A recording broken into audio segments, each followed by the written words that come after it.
छो समुंदर छो भला, छो समुंदर छो भला।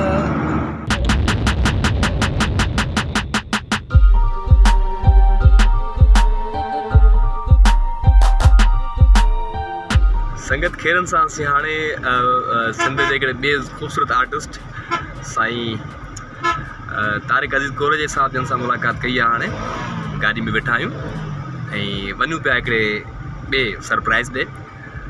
सफ़र में आहियूं, गाॾी जी ट्रैफिक आहे। साईं जन जो तव्हांखे दीदार करायूं था।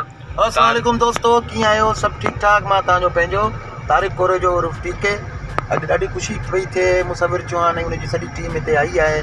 उनजी नई फिल्म जे जेको प्रीमियर जे इन्विटेशन जे सिलसिले में असां उन्हनि सां गॾु आहियूं, हाज़िर आहियूं। हर ॻाल्हि में, हर जाइ ते हाज़िर आहियूं। इंशाअल्लाह ताला सकरन में असां अची रहिया आहियूं 3 तारीख़ ते। बिल्कुलु असां तव्हां सां मुलाक़ात बि कंदासीं। असां हुते जेको आहे तव्हां सभिनि सां दिलि जा हाल ओरींदासीं इंशाअल्लाह ताला 3 तारीख़ ते।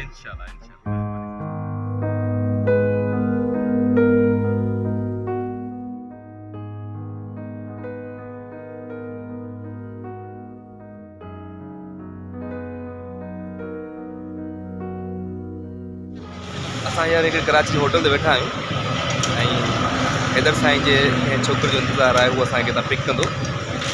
कोरज साहब सां गॾु आहे, गॾिजी वेंदासीं हुते।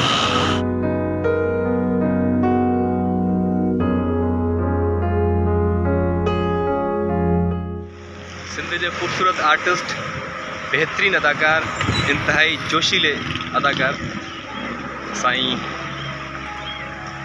हैदर कादरी साहब जन जे घर जे बिल्कुलु असां वेझो आहियूं। वञूं पिया अॻियां। तारिक साईं असां गॾु आहे, हेॾा वकार हीरो असां गॾु आहे, हनीफ हीरो साहब असां गॾु थो अचे।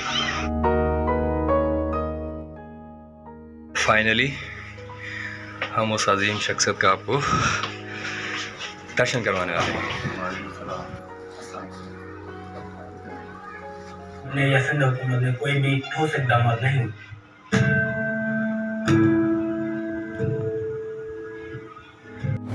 फिल्म ॾिठी आहे फलस सिंध।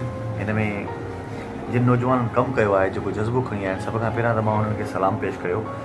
ऐं स्पेशली मुसविर चौहान जेका कहाणी लिखी आहे, ॾाढी ज़बरदस्त लिखी आहे। थाट्स जी वॾी अहमियत हूंदी आहे पूरी दुनिया में। उहो वॾो ख़ूबसूरत थाट हुननि ठाहियो आहे सिंध जे लाइ। इंसान जी सुञाणप उनजी लिखत मां कई वेंदी आहे। कंहिं बि इंसान खे तव्हांखे परखिणो हुजे, तव्हां उनजी लिखत ॾिसो। लिखत ॾिसंदव त तव्हां हुनजो अंदरु सम्झी वेंदव त हुनजे अंदर में छा आहे।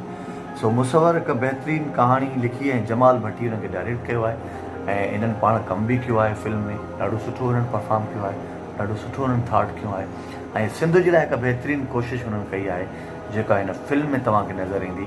सो दोस्तो, तव्हां फिल्म ॾिसो, ॾाढी सुठी मूवी आहे ऐं मां उमेदु थो कयां त मूंखे पाण बेसब्री सां इंतज़ारु आहे त वरी नेक्स्ट हिननि दोस्तनि खे तव्हां सभु एप्रिशिएट कयो त ही नेक्स्ट हिकु सुठो असांखे ईअं ई थाट ॾियनि, ईअं ई हिकु सुठी मूवी आहे। Thank you so much.